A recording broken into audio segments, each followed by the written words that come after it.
വിഷയമില്ല, നമ്മൾ ആ, സംസാരിക്കും. Okay, thank you. ഓക്കെ. ഞാനൊരു അമിത മദ്യപാന രോഗിയാണ്. ദൈവത്തിന്റെ കരുണയാലും എന്ന അത്ഭുത കൂട്ടായ്മയുടെ സഹായത്താലും ഇന്നേ ദിവസം മദ്യപിച്ചിട്ടില്ല. എന്റെ പേര് ഷിബു. ഹായ് ഷുച. Hi hi. Hi hi. Alcohol hi, എല്ലാവർക്കും ഹായ്. ആൽക്കോളിസ് അനോണിമസില് നമ്മൾ അനേകം പുസ്തകങ്ങളെല്ലാം വായിച്ചു കഴിഞ്ഞ് ഇനി നമുക്ക് പ്രധാനപ്പെട്ട ഒരു പുസ്തകം അല്ലെ ബുക്ക് എന്ന രീതിയിൽ വായിക്കാനുള്ളത് ആം, നമ്മുടെ ബിൽ ഡബ്ല്യുവിന്റെ കോൺഫറൻസിൽ നടത്തിയ പ്രസംഗങ്ങളുടെ ആ, ഒരു ബുക്കാണ്. എന്റെ പേര് പെട്ടെന്ന് മറന്നുപോയി. അത് റെസ്പോൺസിബിലിറ്റി, അത് തന്നെ, റെസ്പോൺസിബിലിറ്റിയെ കുറിച്ച് പറയുന്ന ഒരു പുസ്തകമാണ് അത്. അതിനിടയിൽ ഞാൻ ഒരു ഇമ്പോർട്ടന്റ് ലേഖനങ്ങൾ ബിൽ ഡബ്ല്യു ചെയ്തിട്ടുണ്ട്. പുസ്തകത്തിന്റെ പേരൊന്ന് നോക്കട്ടെ കേട്ടോ. ആ പുസ്തകത്തിന്റെ പേര് അവർ ഗ്രേറ്റ് റെസ്പോൺസിബിലിറ്റി എന്നാണ്. Our great responsibility, a selection of Bill ഡബ്ല്യൂസ് general service conference talks 1951 to 1970. 1951 മുതൽ 1970 വരെ അദ്ദേഹം നടത്തിയ ഒരു പ്രധാനപ്പെട്ട പ്രസംഗങ്ങളുടെ ഒരു സമാഹാരമാണത്. നമ്മള് അതിനിടയിൽ ദ ബെസ്റ്റ് ഓഫ് ബിൽ എന്ന് പറയുന്ന faith, fear, honesty, humility and love plus bills classic essay on anonymity എന്ന് പറയുന്ന ഒരു ചെറിയൊരു ബുക്കാണ്. 19 പേജുള്ളൂ. നമ്മൾ ആദ്യം അതിന്റെ ഫെയ്ത്ത് നമ്മൾ വായിച്ചു. ഇന്ന് നമ്മൾ വായിക്കാൻ പോകുന്നത് ദിസ് മാറ്റർ ഓഫ് ഫിയർ, ജനുവരി 1962. 1962 ജനുവരിയില് ഭയത്തെ കുറിച്ച് അദ്ദേഹം എഴുതിയ ഒരു ലേഖനത്തിലേക്ക് നമ്മൾ ഇന്ന് വായിക്കുകയാണ്. അപ്പോൾ പുസ്തകത്തിന്റെ പേര് ദ ബെസ്റ്റ് ഓഫ് ബിൽ എന്നാണ്. പേജ് നമ്പർ 11 ഫിയർ കൊടുത്തിരിക്കുന്നത്. നമുക്കത് വായിക്കാം. എന്നിട്ട് മലയാളത്തില് തർജ്ജിമ ചെയ്യാം. The best of bill, this matter of fear, January 1962. As the AA book says, fear is an evil, corroding thread.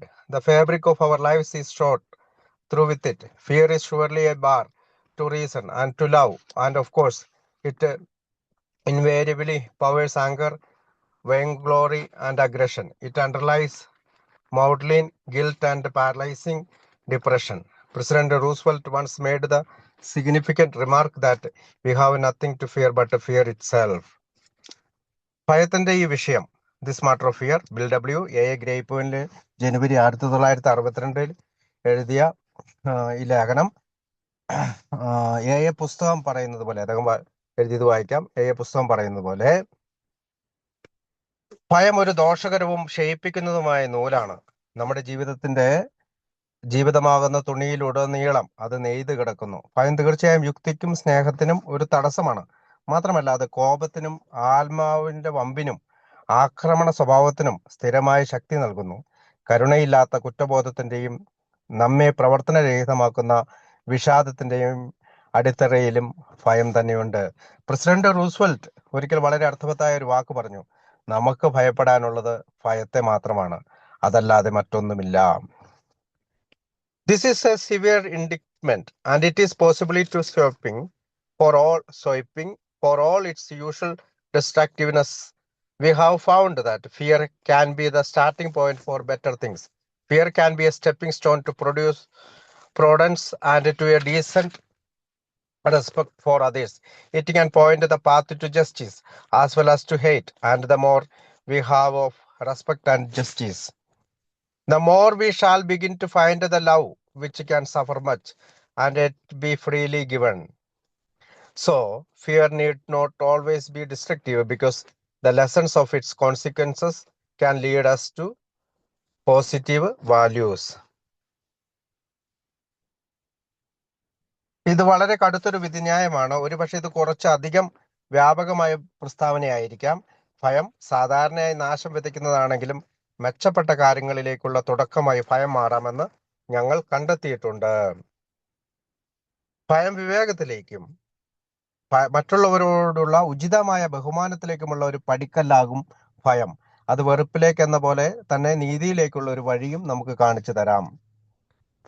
The achievement of freedom from fear to a lifetime undertaking, one that can never be wholly completed. When under heavy attack, acute illness, or in other conditions of serious insecurity, we shall all react well or badly, as the case may be.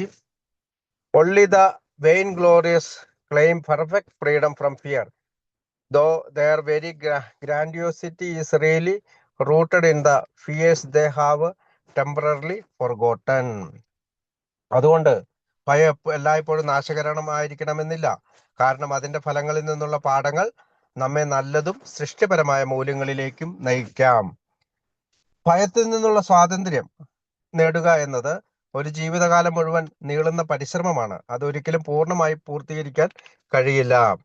വലിയ ആക്രമണത്തിനിടയിലോ ഗുരുതരമായ അസുഖത്തിലോ അല്ലെങ്കിൽ ശക്തമായ സുരക്ഷിതത്വ കുറവുള്ള മറ്റ് സാഹചര്യങ്ങളിലോ സാഹചര്യമനുസരിച്ച് നാം എല്ലാവരും നല്ല രീതിയിലോ മോശം രീതിയിലോ പ്രതികരിക്കും. ഭയത്തിൽ നിന്ന് പൂർണ്ണമായി സ്വതന്ത്രരാണെന്ന് അവകാശപ്പെടുന്നത് ആത്മവമ്പുള്ളവർ മാത്രമാണ്. എന്നാൽ അവരുടെ അതിരുകടന്ന ആത്മപ്രാധാന്യത്തിന് പോലും യഥാർത്ഥത്തിൽ അടിത്തറയാകുന്നത് അവർ താൽക്കാലികമായി മറന്നുപോയ ഭയങ്ങളാണ്. Therefore, the problem of resolving fear has two aspects. We shall have to try for all the freedom from fear that is possible for us to attain. Then we shall need to find both the courage and the grace to deal constructively with whatever fears remain. Trying to understand our fears and the fears of others is bad. But a first step, the larger question is how and where we go from there. Since അപ്പോ അതുകൊണ്ട് ഭയം പ്രശ്നങ്ങൾ പരിഹരിക്കുന്ന പ്രശ്നത്തിന് രണ്ട് വശങ്ങളുണ്ട്. ഒന്നാമത് നമുക്ക് സാധ്യമായത്ര ഭയത്തിൽ നിന്നുള്ള സ്വാതന്ത്ര്യം നേടാൻ നാം ശ്രമിക്കണം. അതിനുശേഷം ശേഷിക്കുന്ന ഭയങ്ങളെ സൃഷ്ടിപരമായി നേരിടാനുള്ള ധൈര്യവും കൃപയും കണ്ടെത്തണം. നമ്മുടെ സ്വന്തം ഭയങ്ങളെയും മറ്റുള്ളവരുടെ ഭയങ്ങളെയും മനസ്സിലാക്കാൻ ശ്രമിക്കുന്നത് ആദ്യപടി മാത്രമാണ്. അതിനുശേഷം നമ്മൾ എങ്ങനെ എവിടേക്ക് മുന്നോട്ട് പോകുന്നു എന്നതാണ് വലിയ ചോദ്യം. Since AIS beginnings, I have watched as thousands of my fellows became more and more able to understand and to transcend. ഒരു സെക്കൻഡ്.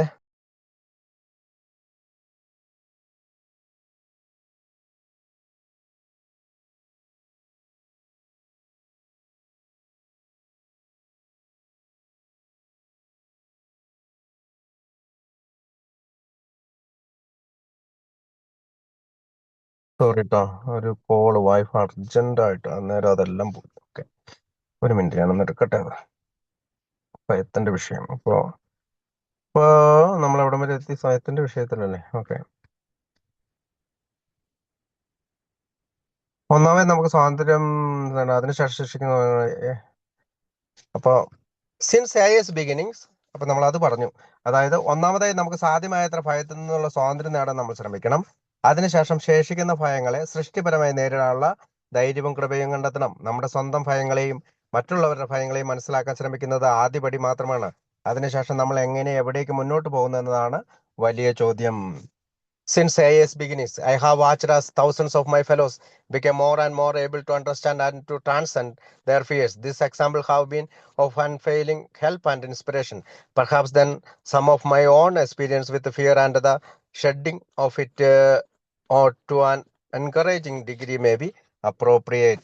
ആരംഭിച്ചതു മുതൽ എന്റെ സഹപ്രവർത്തകരായ ആയിരക്കണക്കിന് ആളുകൾ അവരുടെ ഭയങ്ങളെ കൂടുതൽ മനസ്സിലാക്കാനും അതിനെ അതിജീവിക്കാനും കഴിവുള്ളവരായി മാറുന്നത് ഞാൻ നേരിട്ട് കണ്ടിട്ടുണ്ട്. ഈ ഉദാഹരണങ്ങൾ എനിക്ക് ഒരിക്കലും തീരാത്ത സഹായവും പ്രചോദനവും നൽകിയിട്ടുണ്ട്. അതുകൊണ്ട് എന്റെ സ്വന്തം ഭയങ്ങളെയും അവയിൽ നിന്ന് ഒരു പരിധിവരെ മോചിതനായ അനുഭവങ്ങളെ കുറിച്ച് പറയുന്നത് ഒരു പക്ഷേ ഉചിതമായിരിക്കും. As a child, I had some pretty heavy emotional shocks. There was deep family disturbance. I was physically awkward and the like. Of course, other kids have such emotional handicaps and emerge unscathed. But I didn't. Evidently, I was oversensitive and therefore overscared. Anyhow, I developed a positive phobia that I wasn't like other youngsters and never could be. At first, this threw me into depression and then into the isolation of retreat. എന്റെ ബാല്യത്തിലെ ഭയത്തെക്കുറിച്ച് പറയാം. കുട്ടിയായിരിക്കുമ്പോൾ എനിക്ക് വളരെ ശക്തമായ ചില മാനസിക ആഘാതങ്ങൾ ഉണ്ടായിരുന്നു. കുടുംബത്തിൽ വലിയ അസ്വസ്ഥതകൾ ഉണ്ടായിരുന്നു. ഞാൻ ശാരീരികമായി മറ്റുള്ള കുട്ടികളെ പോലെ കഴിവുള്ളവനല്ലായിരുന്നു തുടങ്ങിയ കാര്യങ്ങളും ഉണ്ടായിരുന്നു. തീർച്ചയായും മറ്റു കുട്ടികൾക്കും ഇത്തരം മാനസിക പരിമിതികൾ ഉണ്ടാകാറുണ്ട്. എന്നിട്ടും അവർ അതിൽ നിന്ന് വലിയ കേടുപാടുകളില്ലാതെ പുറത്തു വരുന്നു. പക്ഷെ ഞാൻ അങ്ങനെ ആയിരുന്നില്ല. ഞാൻ അമിതമായി സംവേദനക്ഷമനായിരുന്നുവെന്നും അതുകൊണ്ട് അമിതമായി ഭയപ്പെട്ടിരുന്നുവെന്നും തോന്നുന്നു. But these child miseries, all of them generated by fear, become so unbearable that I turned highly aggressive thinking I never could belong and vowing I had never settled for any second-rate status. I felt I simply had to dominate in everything I choose to do, work or play. And this attractive formula for the good life began to succeed. According to my then specifications of success, I became deliriously happy. But when an undertaking occasionally did fail, I was filled with resentment and depression that could be cured only by the next trump. Very early, therefore, I came to value everything in terms of victory or defeat, all or nothing. The only satisfaction I knew was to win. ഞാൻ എന്തായാലും ഞാൻ മറ്റു കുട്ടികളെ പോലെ അല്ലെന്നും ഒരിക്കലും അങ്ങനെ ആകാൻ കഴിയില്ലെന്നും ഉള്ള ഒരു കടുത്ത ഭയം എന്നിൽ വളർന്നു. ആദ്യം ഇത് എന്നെ വിഷാദത്തിലേക്കാണ് തള്ളിവിട്ടത്. പിന്നീട് ഞാൻ മറ്റുള്ളവരിൽ നിന്ന് പിന്മാറി വളരെ ഏകാന്തനായി ഒറ്റപ്പെടുന്നതിലേക്ക് പോയി. പക്ഷെ ഭയത്തിൽ നിന്ന് ഉത്ഭവിച്ച ഈ ബാല്യകാല ദുരിതങ്ങൾ ഒടുവിൽ സഹിക്കാനാകാത്തതായി മാറി. അതിനാൽ ഞാൻ അത്യന്തം ആക്രമണ സ്വഭാവമുള്ളവനായി. എനിക്ക് ഒരിക്കലും മറ്റുള്ളവരുടെ കൂട്ടത്തിൽ യാഥാർത്ഥ്യത്തിൽ ഉൾപ്പെടാൻ കഴിയില്ലെന്ന് കരുതി. ഒരു രണ്ടാം തരം സ്ഥാനത്ത് ഒരിക്കലും തൃപ്തിപ്പെടില്ലെന്ന് തീരുമാനിച്ച് ഞാൻ ചെയ്യുന്ന ഏത് കാര്യത്തിലും, ജോലിയായാലും കളിയായാലും, വളരെ ആധിപത്യം സ്ഥാപിക്കേണ്ടതുണ്ടെന്ന് എനിക്ക് തോന്നി. ജീവിതത്തിലെ വിജയത്തിനുള്ള ഈ ആകർഷകമായ രീതിക്ക് അന്നത്തെ എന്റെ വിജയത്തിന്റെ മാനദണ്ഡങ്ങൾക്കനുസരിച്ച് വിജയം ലഭിക്കാൻ തുടങ്ങിയപ്പോൾ ഞാൻ അത്യന്തം സന്തോഷവാനായി. എന്നാൽ ഞാൻ ചിലപ്പോൾ ഒരു ശ്രമം പരാജയപ്പെട്ടാൽ ആ അടുത്ത വിജയം മാത്രമേ ആ കോപവും വിഷാദവും മാറ്റാൻ കഴിയുമായിരുന്നുള്ളൂ. പരാജയപ്പെടുമ്പോൾ ഞാൻ വളരെയധികം വിഷാദവാനായി. അതുകൊണ്ട് വളരെ ചെറുപ്പത്തിൽ തന്നെ ഞാൻ എല്ലാറ്റിനെയും വിജയം അല്ലെങ്കിൽ പരാജയം, എല്ലാം അല്ലെങ്കിൽ ഒന്നുമില്ല എന്ന രീതിയിൽ വിലയിരുത്താൻ തുടങ്ങി. എനിക്കറിയാവുന്ന ഏക സംതൃപ്തി വിജയിക്കുക എന്നതായിരുന്നു. This was my false antidote for fear and this was the pattern. എനിക്കറിയാവുന്ന ഏക സംതൃപ്തി വിജയിക്കുക എന്നതായിരുന്നു. അടുത്ത ഭാഗം. This was my false antidote for fear and this was the pattern ever more deeply etched that dogged me through school days, World War I, the hectic drinking career in Wall Street, and down into the final hour of my complete collapse. By that time, adversity was no longer a stimulant, and I knew not whether my greater fear was to live or to die. ഭയത്തിലുള്ള എന്റെ തെറ്റായ ഒരു മരുന്നായിരുന്നു അത്. ഭയത്തിനുള്ള എന്റെ തെറ്റായ പ്രതിവിധി ഇതായിരുന്നു. ഈ മാതൃക കൂടുതൽ ആഴത്തിൽ പതിഞ്ഞുകൊണ്ട് സ്കൂൾ കാലത്തും ഒന്നാം ലോക മഹായുദ്ധ കാലത്തും വാൾസ്ട്രീറ്റിലെ അതിവേഗ മദ്യപാന ജീവിതത്തിലും ഒടുവിൽ ഞാൻ പൂർണ്ണമായി തകർന്നു വീണ അവസാന നിമിഷം വരെയും എന്നെ പിന്തുടർന്നു. ഈ മാതൃക എന്നെ പിന്തുടർന്നു.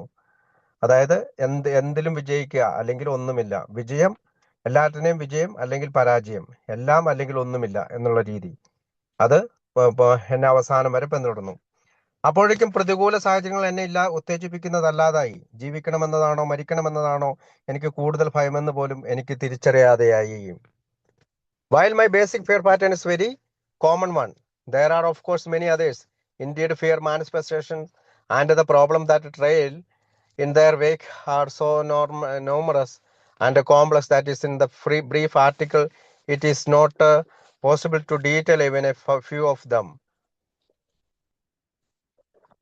We can only review those spiritual resources and principles by which we may be able to face and deal with the fear in any of its aspects.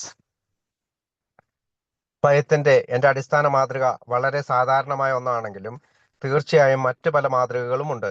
വാസ്തവത്തിൽ ഭയത്തിന്റെ പ്രകടനങ്ങളും അതിന്റെ പിന്നാലെ വരുന്ന പ്രശ്നങ്ങളും അത്രയേറെ അനവധി സങ്കീർണമായവയാണ്. ഈ ചെറിയ ലേഖനത്തിൽ അവയിൽ ചിലത് പോലും മൊത്തമായി വിശദീകരിക്കാൻ അല്ലെങ്കിൽ വിവരിക്കാൻ കഴിയില്ല. അതുകൊണ്ട് ഭയത്തിന്റെ ഏതൊരു രൂപത്തെയും നേരിടാനും കൈകാര്യം ചെയ്യാനും നമുക്ക് സഹായകമായേക്കാവുന്ന ആത്മീയ വിഭവങ്ങളും തത്വങ്ങളും മാത്രമേ നമുക്കിവിടെ പരിശോധിക്കാൻ കഴിയൂ.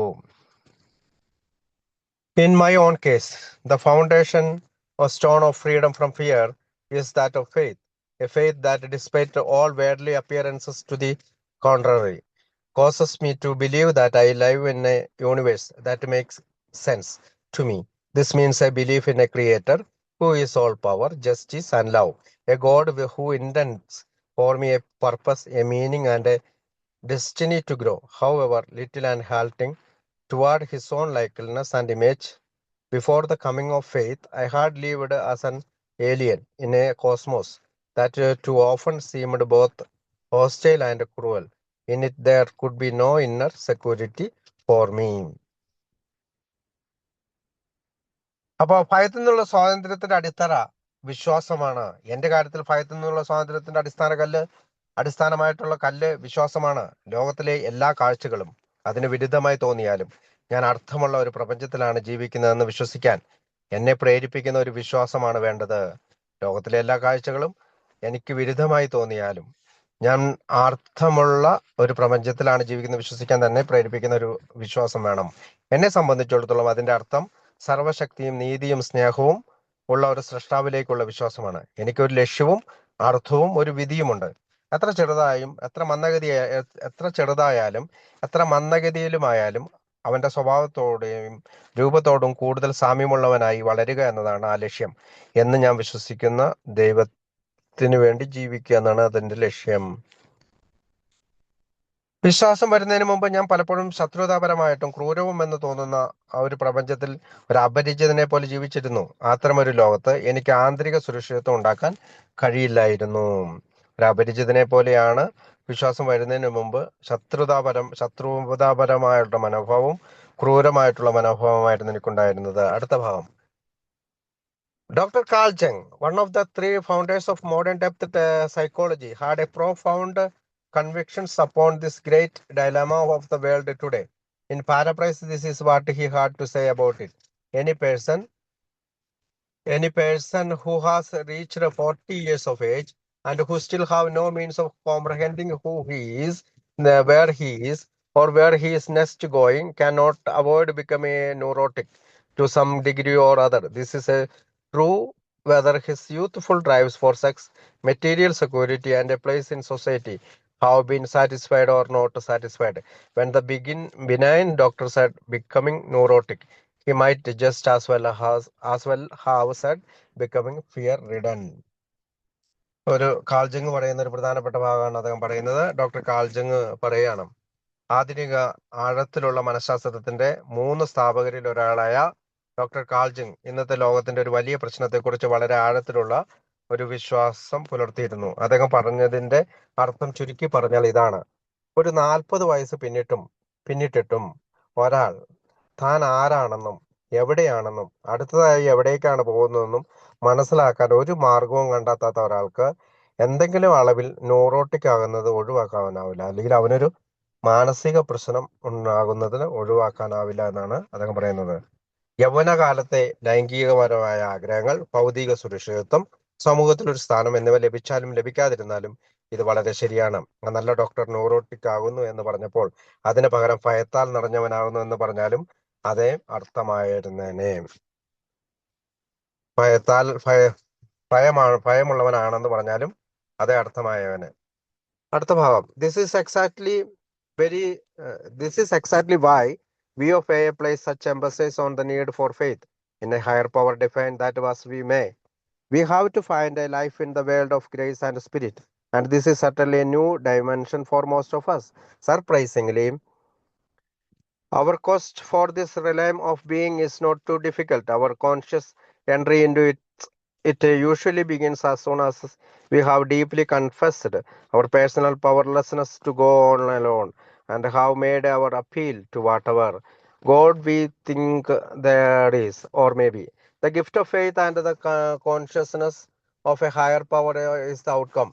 As faith grows, so does inner security. The vast underlying fear of nothingness commences or to subside. Therefore, we of AA find that our basic antidote for fear is a spiritual awakening. It so happens that my own spiritual perceptions was electrically sudden and absolutely convincing.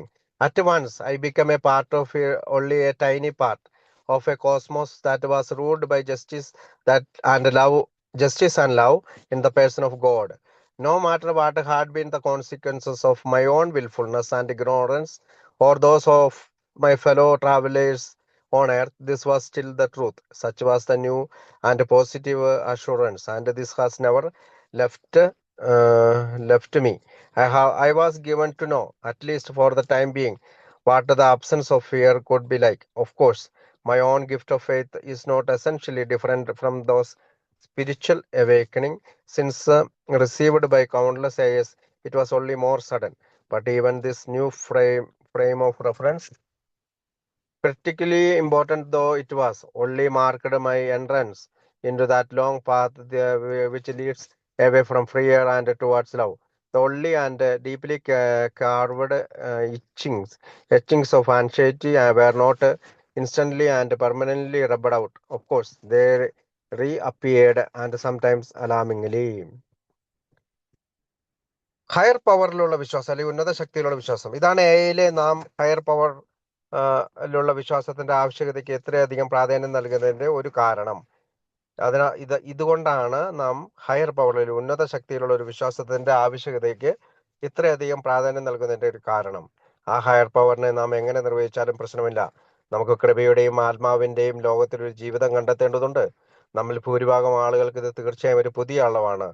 അത്ഭുതകരമായി ഈ പുതിയ ജീവിത ലോകത്തെ അന്വേഷിക്കുന്നത് അത്ര ബുദ്ധിമുട്ടുള്ള കാര്യമല്ല. ഒറ്റയ്ക്ക് മുന്നോട്ട് പോകാൻ നമുക്ക് കഴിയില്ലെന്ന സ്വന്തം ശക്തിയില്ലായ്മ ആഴത്തിൽ മനസ്സിലാക്കുകയും സമ്മതിക്കുകയും ദൈവമുണ്ടെന്ന് നാം കരുതുന്നുവെങ്കിൽ ആ ദൈവത്തോട്, അല്ലെങ്കിൽ ഉണ്ടാകാമെന്ന് കരുതുന്ന ദൈവത്തോട് സഹായം അഭ്യർത്ഥിക്കുകയും ചെയ്യുന്ന നിമിഷം തന്നെ ഈ ലോകത്തിലേക്കുള്ള നമ്മുടെ ബോധപൂർവമായ പ്രവേശനം സാധാരണയായി ആരംഭിക്കുന്നു. അതിന്റെ ഫലമായി വിശ്വാസത്തിന്റെ സമ്മാനവും ഉന്നത ശക്തിയെക്കുറിച്ചുള്ള ബോധവും നമുക്ക് ലഭിക്കുന്നു.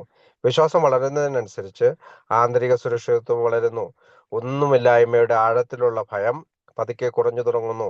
അതുകൊണ്ട് എയിലെ നാം കണ്ടെത്തിയിരിക്കുന്നത് ഭയത്തിനുള്ള നമ്മുടെ അടിസ്ഥാന പ്രതിവിധി ഒരു ആത്മീയ ഉണർവാണ്.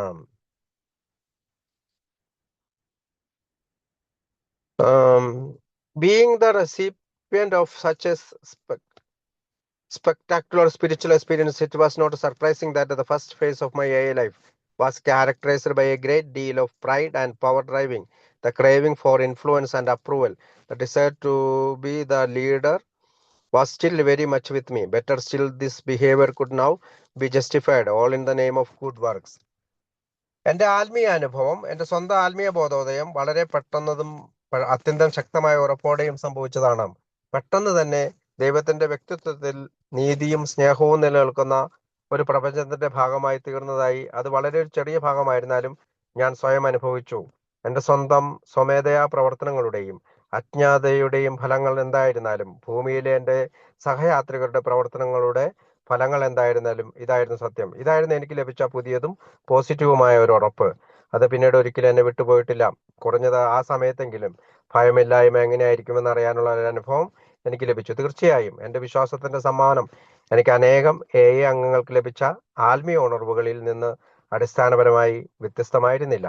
എൻ്റെ അനുഭവം കൂടുതൽ പെട്ടെന്നുണ്ടതായിരുന്നു എന്നതാണ് വ്യത്യാസം. എന്നാൽ ഈ പുതിയ കാഴ്ചപ്പാട് എത്ര നിർണായകമായിരുന്നാലും ഭയത്തിൽ നിന്ന് അകന്ന് സ്നേഹത്തിലേക്ക് നയിക്കുന്ന ദീർഘമായ പാതയിലെ എൻ്റെ പ്രവേശനം മാത്രമായിരുന്നു. ഉത്കണ്ഠയുടെ പഴയതും ആഴത്തിൽ പതിഞ്ഞതുമായ അടയാളങ്ങൾ ഉടൻ തന്നെ എന്നിൽ നിന്ന് മാറിപ്പോയില്ല. തീർച്ചയായും അവ വീണ്ടും പ്രത്യക്ഷപ്പെട്ടു, ചിലപ്പോൾ ഭയപ്പെടുത്തുന്ന രീതിയിൽ തന്നെ. I fortunately turned out that this rather blatant phase of my grandiosity, which lasted some years, was followed by a string of adversities. My demands for approval, which were obviously based on the fear that I might not get enough of it, began to collide with these identical traits in my fellow heirs, hence their savings of the fellowship from me, and I saving it from them, became an all-absorbing occupation. This, of course, became an occupation. This, of course, resulted in anger, suspicion, and all sort of frightening episodes in this remarkable and now rather amusing era of our affairs. Any number of us commenced playing God all over again. For some years, power drivers ran hog wild. But out of this fearsome situations, the 12 steps and the 12 traditions of AA were formulated. Mainly, these were principles designed for ego reductions and therefore for the reduction of our fears. These were the principles which we hoped would hold us in unity and increasing love for each other and for God.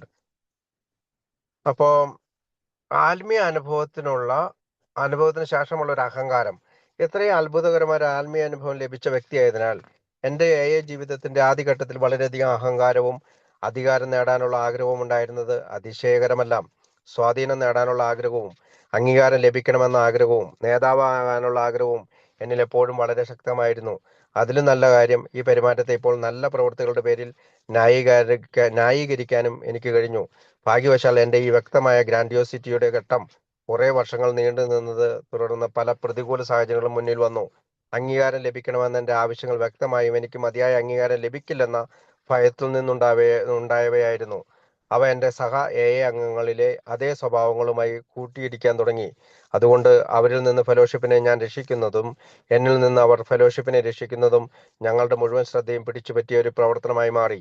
ഇത് തീർച്ചയായും കോപത്തിനും അതുകൊണ്ട് അവരിൽ നിന്ന് ഫെലോഷിപ്പിനെ ഞാൻ രക്ഷിക്കുന്നതും എന്നിൽ നിന്ന് അവർ ഫെലോഷിപ്പിനെ രക്ഷിക്കുന്നതും ഞങ്ങളുടെ മുഴുവൻ ശ്രദ്ധയും പിടിച്ചുപറ്റിയ ഒരു പ്രവർത്തനമായി മാറി. ഇത് തീർച്ചയായും കോപത്തിനും സംശയത്തിനും പലവിധ ഭയപ്പെടുത്തുന്ന സംഭവങ്ങൾക്കും കാരണമായി. ഞങ്ങളുടെ കാര്യത്തിലെ ഈ വിചിത്രവും ഇപ്പോൾ നോക്കുമ്പോൾ കുറച്ച് തമാശയായി തോന്നുന്നതുമായ കാലഘട്ടത്തിൽ ഞങ്ങളിൽ പലരും വീണ്ടും ദൈവത്തിന്റെ സ്ഥാനത്തിരിക്കാൻ തുടങ്ങി.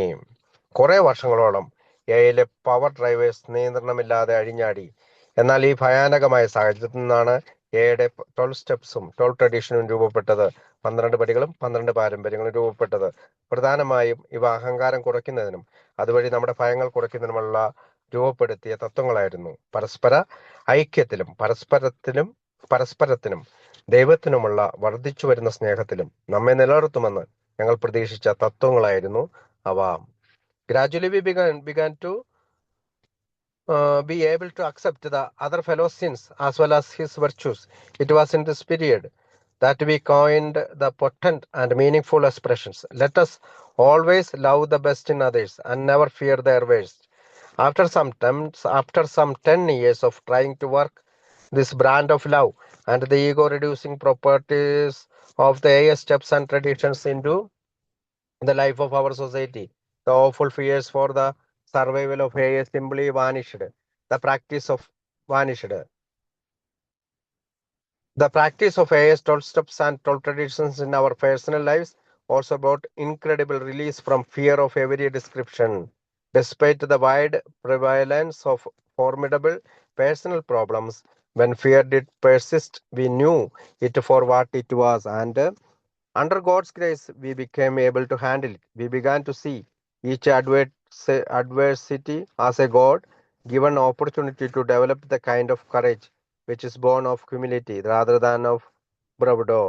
Thus, we were enabled to accept ourselves, our circumstances, and our fellows. Under God's grace, we even found that we could die with decency, dignity, and faith, knowing that the Father doth the works. അപ്പോ മറ്റുള്ളവരുടെ കുറവുകളും ഗുണങ്ങളും സ്വീകരിക്കുന്നതിനെ പറ്റിയാണ് പറയുന്നത്. ക്രമേണ മറ്റുള്ളവരുടെ കുറവുകളെയും ഗുണങ്ങളെയും ഒരുപോലെ സ്വീകരിക്കാൻ ഞങ്ങൾക്ക് കഴിയാൻ തുടങ്ങി. ഈ കാലഘട്ടത്തിലാണ് ശക്തവും അർത്ഥവത്തുമായ ചില വാക്കുകൾ ഞങ്ങൾ രൂപപ്പെടുത്തിയത്. മറ്റുള്ളവരുടെ ഏറ്റവും നല്ലതിനെ നാം എപ്പോഴും സ്നേഹിക്കട്ടെ, അവരുടെ ഏറ്റവും മോശമായതിനെ ഒരിക്കലും ഭയപ്പെടാതിരിക്കട്ടെ. ഈ തരത്തിലുള്ള സ്നേഹവും AI പടികളും പാരമ്പര്യവും നൽകുന്ന അഹങ്കാരം കുറയ്ക്കുന്ന ഗുണങ്ങളും നമ്മുടെ കൂട്ടായ്മയുടെ ജീവിതത്തിൽ പ്രാവർത്തികമാക്കാൻ ഏകദേശം 10 വർഷം ശ്രമിച്ച ശേഷം AIയുടെ നിലനിൽപ്പിനെ കുറിച്ചുണ്ടായിരുന്ന ഭയാനകമായ ഭയങ്ങൾ പൂർണ്ണമായി അപ്രത്യക്ഷമായി. 12 പടികളും 12 പാരമ്പര്യങ്ങളും ഭയത്തിൽ നിന്നുള്ള മോചനമായി മാറി. AIയുടെ 12 പടികളും 12 പാരമ്പര്യങ്ങളും നമ്മുടെ വ്യക്തി ജീവിതത്തിൽ പ്രാവർത്തികമാക്കിയതിലൂടെ എത്രത്തോളം ശക്തമായ വ്യക്തിപരമായ പ്രശ്നങ്ങൾ ഉണ്ടായിരുന്നാലും വിവിധ തരത്തിലുള്ള ഭയങ്ങളിൽ നിന്ന് അതിശയകരമായ മോചനങ്ങൾ ലഭിച്ചു. ഭയം തുടരുമ്പോൾ അതെന്താണെന്ന് നമുക്ക് തിരിച്ചറിയാൻ കഴിഞ്ഞു. ദൈവത്തിന്റെ കൃപയിൽ അതിനെ കൈകാര്യം ചെയ്യാനുള്ള കഴിവ് നമുക്ക് ലഭിച്ചു. ഓരോ പ്രതികൂല സാഹചര്യത്തെയും ദൈവം നൽകിയ ഒരു അവസരമായി കാണാൻ ഞങ്ങൾ തുടങ്ങി. അഹങ്കാരത്തിൽ നിന്നല്ല, വിനയത്തിൽ നിന്ന് ജനിക്കുന്ന ധൈര്യം വളർത്താനുള്ള അവസരമായി. അങ്ങനെ ഞങ്ങളെ തന്നെയും ഞങ്ങളുടെ സാഹചര്യങ്ങളെയും ഞങ്ങളുടെ സഹജീവികളെയും സ്വീകരിക്കാൻ ഞങ്ങൾക്ക് കഴിഞ്ഞു. ദൈവത്തിന്റെ കൃപയിൽ പിതാവാണ് പ്രവൃത്തികൾ ചെയ്യുന്നതെന്ന് അറിഞ്ഞുകൊണ്ട് മാന്യതയോടെയും അന്തസ്സോടെയും വിശ്വാസത്തോടെയും കൂടി മരിക്കാനും കഴിയുമെന്ന് പോലും ഞങ്ങൾ കണ്ടെത്തി. ദൈവത്തിന്റെ കൃപയിൽ പിതാവാണ് പ്രവൃത്തികൾ ചെയ്യുന്നത് എന്ന് മനസ്സിലാക്കിക്കൊണ്ട് മാന്യതയോടെയും അന്തസ്സോടെയും വിശ്വാസത്തോടെയും കൂടി മരിക്കാനും കഴിയുമെന്ന് പോലും ഞങ്ങൾ കണ്ടെത്തി.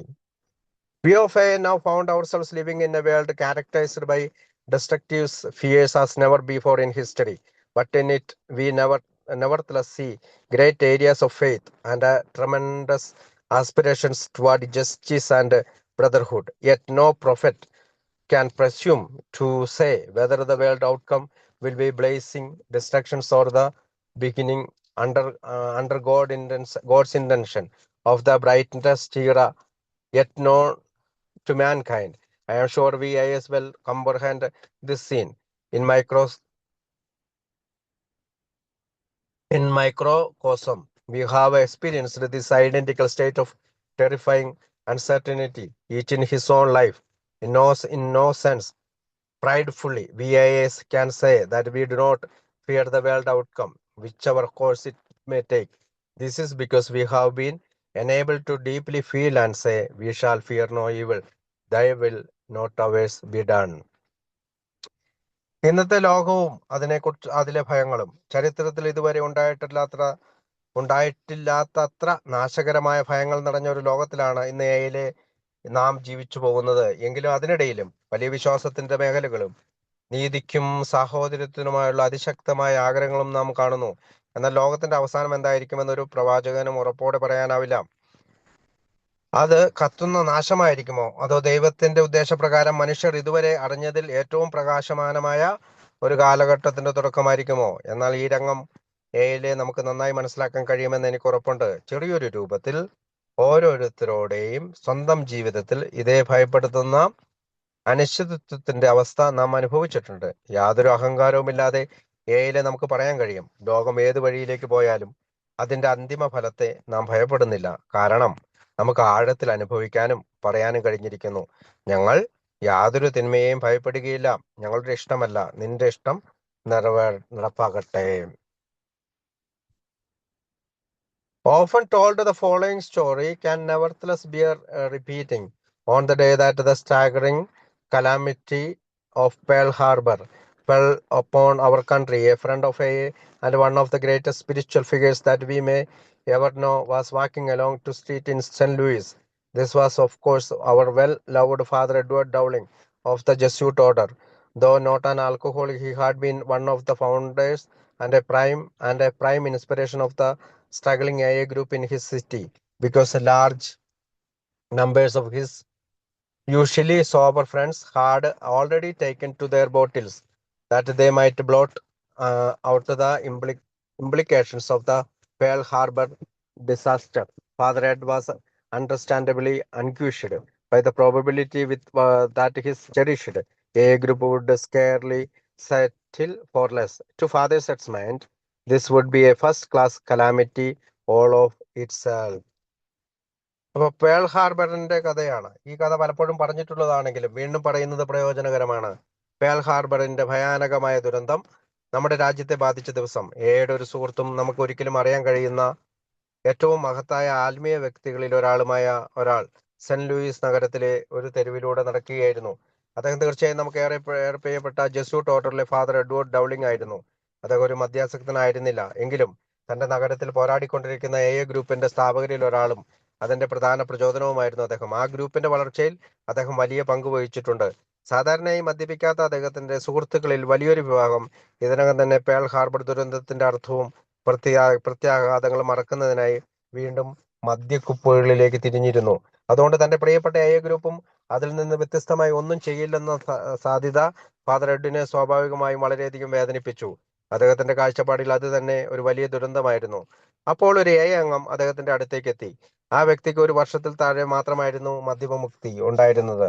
അവൻ ഫാദർ എഡ്വേർഡിന്റെ അടുത്തേക്ക് നടന്ന് സജീവമായ ഒരു സംഭാഷണത്തിൽ ഏർപ്പെട്ടു. പ്രധാനമായും AA കുറിച്ചാണ് അവൻ സംസാരിച്ചത്. തന്റെ കൂടെയുള്ള വ്യക്തി പൂർണ്ണമായും ഭക്തിമുക്തനായിരുന്നു എന്ന് കണ്ടപ്പോൾ ഫാദർ എഡ്വേർഡിന് വളരെയധികം ആശ്വാസമായി. എന്നാൽ പേൾ ഹാർബർ സംഭവത്തെക്കുറിച്ച് ആ വ്യക്തി ഒരു വാക്ക് പോലും പറഞ്ഞില്ല എന്നത് ഫാദർ ശ്രദ്ധിച്ചു. ഇത് കണ്ട ഫാദർ എഡിന് സന്തോഷത്തോടെയുള്ള ഒരു അതിശയം തോന്നി. അദ്ദേഹം ചോദിച്ചു, പേൾ ഹാർബറിനെ കുറിച്ച് നിനക്ക് ഒന്നും പറയാനില്ലാത്തത് എങ്ങനെയാണ്? ഇത്ര വലിയൊരു ആഘാതം എങ്ങനെ നീ ഇങ്ങനെ ശാന്തമായി സഹിക്കുന്നു? ആ AA അംഗം അദ്ദേഹത്തോട് മറുപടി പറഞ്ഞു, ശരി, നിങ്ങൾക്കിത് അറിയാത്തതിൽ എനിക്ക് ശരിക്കും അതിശയമുണ്ട്. നമ്മളിൽ ഓരോരുത്തർക്കും Aയിൽ ഇതിനകം തന്നെ സ്വന്തം സ്വകാര്യമായിട്ടുള്ള പേൾ ഹാർബർ ദുരന്തമുണ്ടായിട്ടുണ്ട്. അതുകൊണ്ട് മദ്യാസക്തികളായ നാം ഈ സംഭവത്തിന്റെ പേരിൽ മാത്രം തകർന്നു പോകേണ്ടത് എന്തിനാണ്? Then an AA member sober less than a year stepped alongside and engaged father in a spiritual conversation, mostly about AA. As father saw with relief, his companion was perfectly sober and not a word did he volunteer about the Pearl Harbor business. Wondering happily about this, the good father required, "How is that you have nothing to say about Pearl Harbor? How can you roll with a punch like that?" "Well," replied the AA, "I am really surprised that you don't know. Each and every one of us in AA has already had his own private Pearl Harbor. So I ask you, why should we all crack up over this one?" അപ്പോൾ അത് വായിച്ചാണ് pearl ഹാർബറിനെ കുറിച്ച് നിനക്കൊന്നും പറയാനില്ലാത്തത് എങ്ങനെയാണ്? അതൊരു വലിയൊരു ആഘാതം. എങ്ങനെ നീ ഇങ്ങനെ ശാന്തമായി സഹിക്കുന്നു? അപ്പോൾ ആ അങ്ങ് മറുപടി പറഞ്ഞു, "ശരി, നിങ്ങൾക്ക് ഇത് അറിയാത്തതിൽ എനിക്ക് ശരിക്കും അതിശയമുണ്ട്. നമ്മളിൽ ഓരോരുത്തർക്കും എയിൽ ഇതിനകം തന്നെ ഒരു സ്വകാര്യമായിട്ടുള്ള പേൾ ഹാർബർ ദുരന്തമുണ്ടായിട്ടുണ്ട്. അതുകൊണ്ട് മദ്യാസക്തരായ നാം ഈ സംഭവത്തിന്റെ പേരിൽ മാത്രം തകർന്നു പോകേണ്ടതിന്റെ ആവശ്യമില്ല. അതെന്തിനാണ് അങ്ങനെ എന്നാണ് അദ്ദേഹം ചോദിച്ചത്. അത് പറഞ്ഞുകൊണ്ട് നമുക്ക് ആ ഭാഗം അവസാനിച്ചു.